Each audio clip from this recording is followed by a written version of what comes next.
Hello, it's Dr. Erica again. Thank you for joining me on this particular podcast series. I'm talking about career survival, so stay tuned. Thank you. This is Dr. Erica Onagbola, Pharmd, pharmacist for close to 10 years now, CEO and founder of MILLENNIUM Pharmacy, where you can visit my website. And I'm also on this platform, and there are also various videos that talk about medication subjects, as well as this particular podcast called Career Survival. In this series, you'll see videos about different aspects of the pharmacy career, my history, my advice to young students, to those who are near retirement, those who are going independent, those who travel abroad, those who like to venture out into the different aspects of medicine. Now, this particular series is not all inclusive, of course, as you may notice, but still listen and take whatever advice from it that best suits you. Also, please note that the information is from a pharmacist. If you have any recommendations as far as video topics or discussions, please feel free to leave them in the comment section. Okay, so now I am again Dr. Erica Onagbola. Thank you for joining me again for this particular series, Career Survival. I speak about helpful topics, helpful strategies to where you can feel confident in your daily corporate work. You can feel confident in your skill level and knowledge level, and the level at which you can be promoted, a level at which you can be a, uh, a, a preceptor, someone who's certified in different areas of pharmacy, such as IV certification, as well as preceptorship, those sorts. Also, feel confident in learning new subject topics, different languages where those patients may need interpretation, may need that extra um, translation services in your pharmacy. Also, I want to encourage those who are seeking to be more stable, to be more confident, to be more available and in the know about what's going on as far as career development. Career stability is very much it's a new array of topic because there's so much competitiveness in the field of medicine and also in general. So competitiveness is a key word that I want to use because not all coworkers or peers are competition. It's best to be ready in case you face that competitiveness in your chance to be promoted, in your chance to be up for retirement, your chance to receive bonuses in your program as well as travel, things of that sort. You want to be uh, consistently stable in your competitiveness. Now, pharmacy is very competitive on its own from the time of studying for the entrance exam to the time of preparing for the exit exam and receiving licensing and law um, approval for each state that you might want to practice in. Also, there's a competitiveness in studying throughout pharmacy school and wanting to reach high GPA scores. Also, there's a competitiveness in the working field because you want to maintain a certain level of integrity, a certain level of approval with your pharmacy management and your superiors during your corporate work. And then if you also branch out into independent pharmacy, you want to maintain a high level of sales, prescription sales, as well as those auxiliary sales as well, which could include delivery in your pharmacy, could include vaccinations in your pharmacy. All those over the counter items that you may experience trying to sell. All of those can help with boosting your competitiveness in the field of pharmacy. No matter which aspect of pharmacy you choose, always stay ready and prepared. Always stay up on the latest information. You have questions from patients that come into your pharmacy that want to know the latest news, the latest updates. And it's always best to stay fresh on those topics. It increases your sales, your loyalty, or the patient's loyalty to your business, and also, again, your competitiveness. Other strategies is to maintain your certifications outside of the normal licensing. You want to maintain a license as well as your IV certification, immunization certification as well. You want to branch out into learning other languages that may be prevalent in your community, such as Spanish or Espanol, also French or Francais. You want to be able to interact with all people in your area.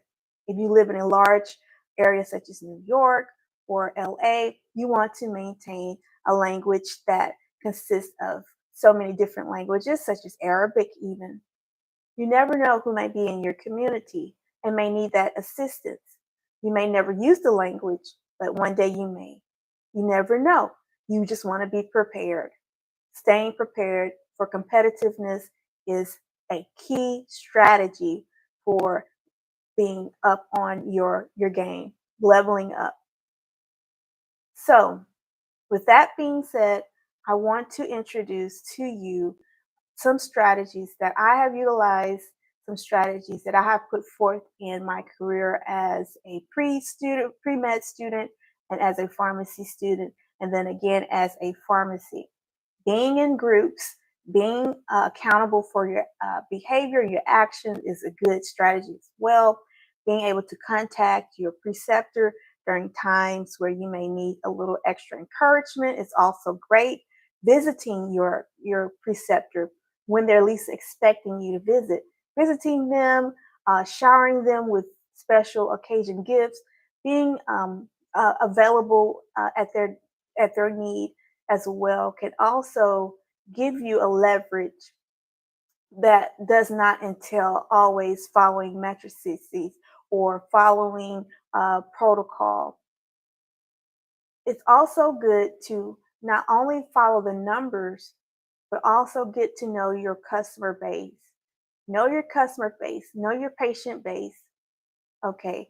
Implement and engage customers, get them into your pharmacy, offer services that you normally would not offer firsthand. You want to be engaging your clientele face to face, one on one, on a regular basis, not just behind the screen working on prescriptions, but you want to be out there. You want to get your name out there, get your business cards out there, get flyers out there as well, letting the community know that you are a renowned pharmacist and that you are there to serve them during your time frame of service, and that you can be trusted and that you are loyal to filling their prescriptions and getting your services out to them.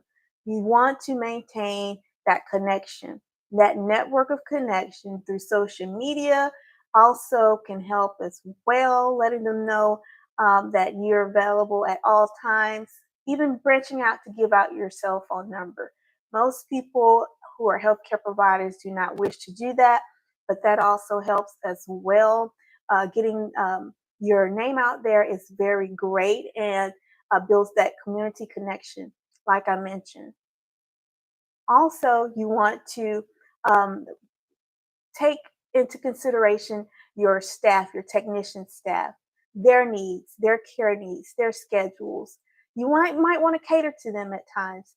Maybe they prefer a certain date for a vacation, or they prefer a certain day off to be with their family, or they prefer a time frame during a busy time to be off where you really would need them, but you prefer to give them that grace period to be where they need to be at a certain period of time instead of hustling to maintain the business of the pharmacy. Cater to your technician staff, not only to your superiors, but to your technician staff as well. Then also, I want to recommend not only continuing education, not only learning different languages, not only speaking and engaging customers, also technicians, staff, and also your superiors. But do take care of and prioritize your task as well. Multitasking is very important. Make a list of items at the beginning of your day for the best outcome throughout the whole day and throughout the whole week. You know, numbers are very important in the pharmacy. Numbers go a long way. In order to get those number counts to where they need to be, it is very important that you prioritize your daily tasks. Write down what's first important, what's second important, what's third important, and so on. What is the most important task throughout your day and how to prioritize those tasks for completion for yourself. Not a list that you have to share, but a mental list of what needs to be completed, what needs to be done. Throughout the day, you might not get these tasks all completed because we know the business of the pharmacy might not allow all of these tasks to be completed, but at least you have an idea on a daily basis of where you need to be. Okay.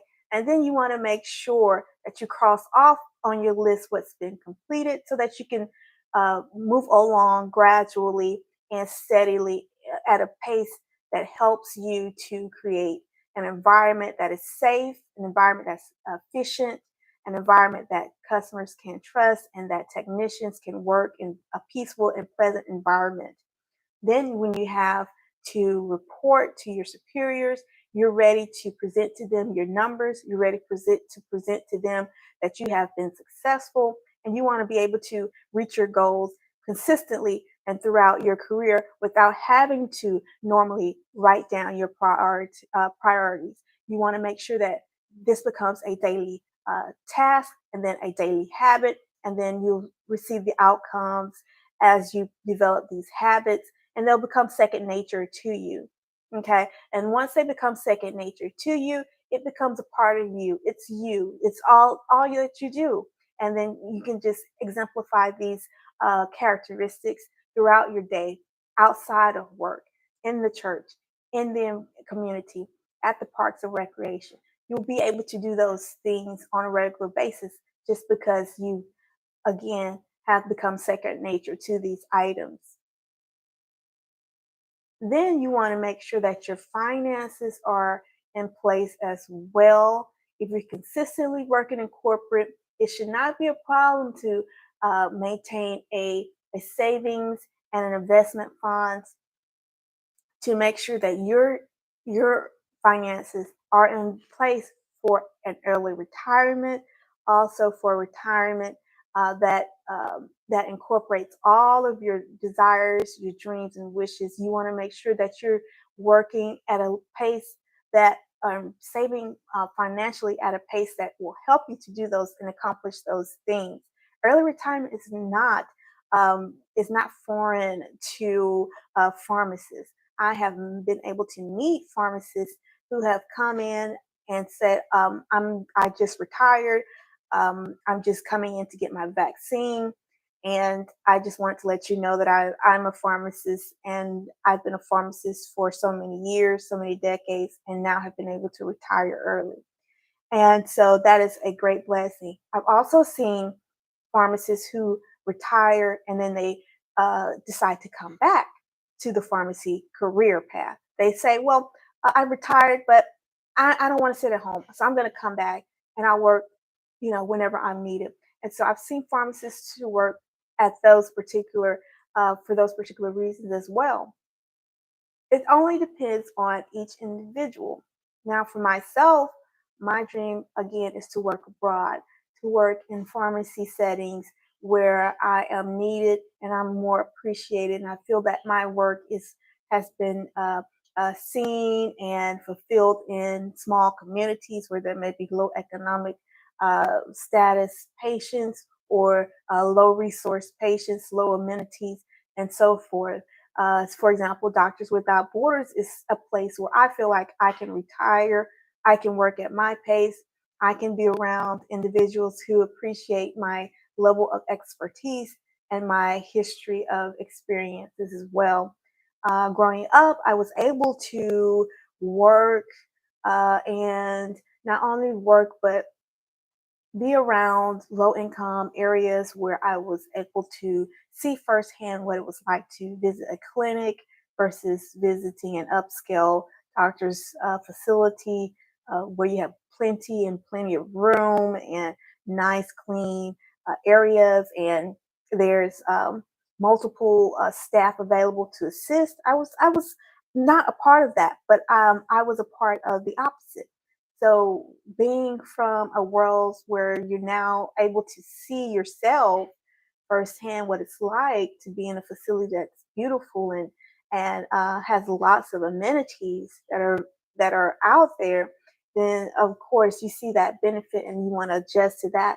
But it's also good to be grounded and to know where you originally come from, and to also reevaluate what's new in those areas. Some areas have maybe become dilapidated or may not exist anymore. Some areas may exist but have been better.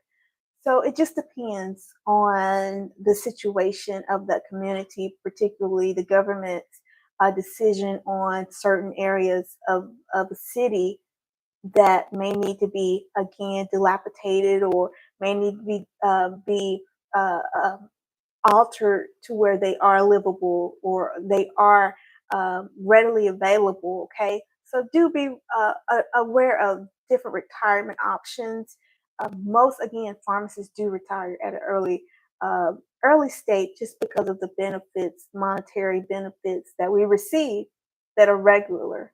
We receive benefits that are usually in the range of 85 to 125K per year when in corporate, and then maybe more than that for those independent pharmacies that exist standing alone. So do be aware of those different options that are available to you. Now, Doctors Without Borders, I did do an application with Doctors Without Borders for about twice or so. I did the application twice and was turned down twice.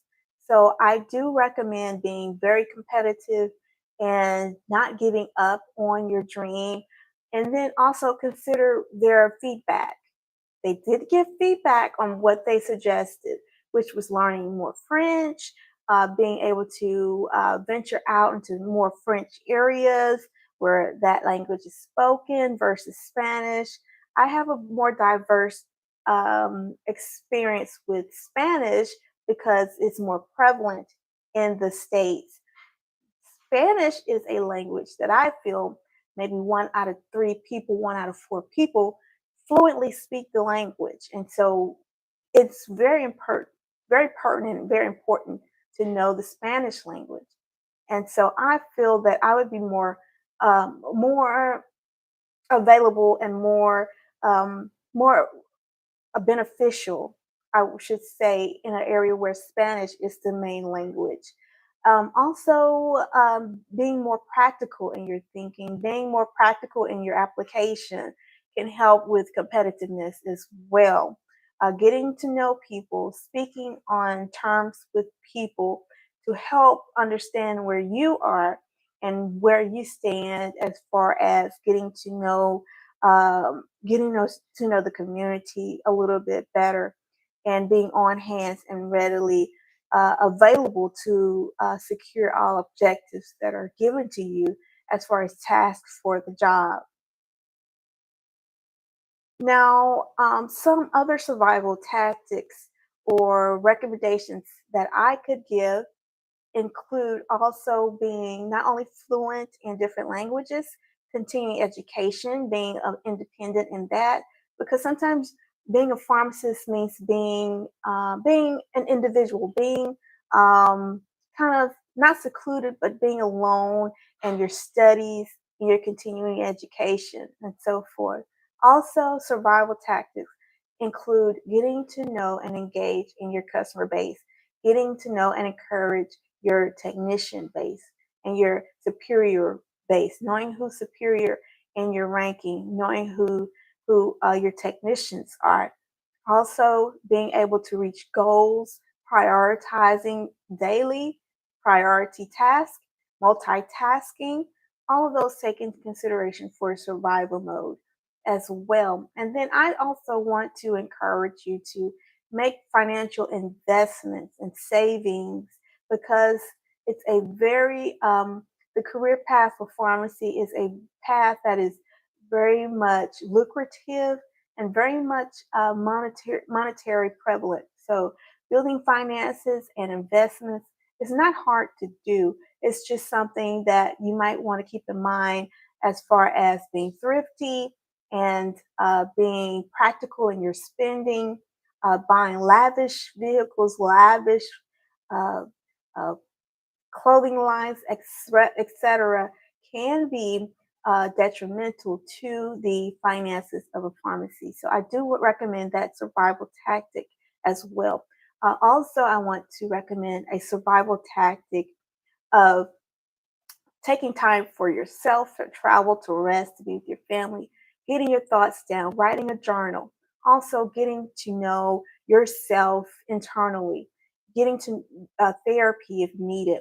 Mental health care is a great way to maintain a sense of rest for yourself, and also making a journal, writing things down so that you can reflect back on your thoughts throughout the day, throughout the year, and also getting into a journey that is productive for you, getting into a journey path that sets you along the way and helps you to grow throughout your not only professional but personal life as well. Being healthy, exercising daily, 150 minutes per week of moderate intense exercise, weight bearing exercises as well.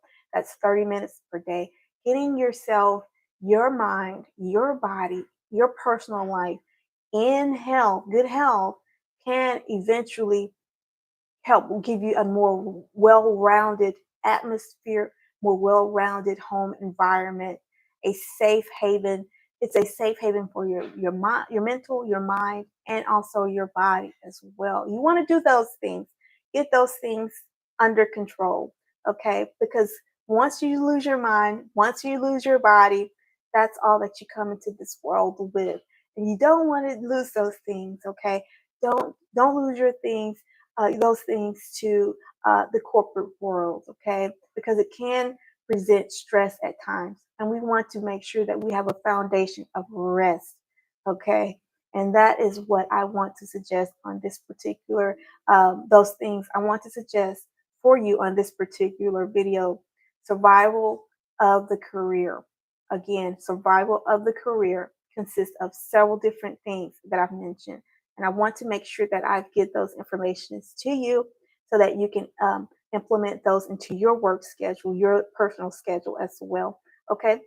So thank you for joining me. This has been a podcast series for career survival. I'm Dr. Erica. I appreciate you joining me. Please like, share, and don't forget to subscribe to this channel. Okay. And I'll see you on my next video series podcast. Take care. Bye bye.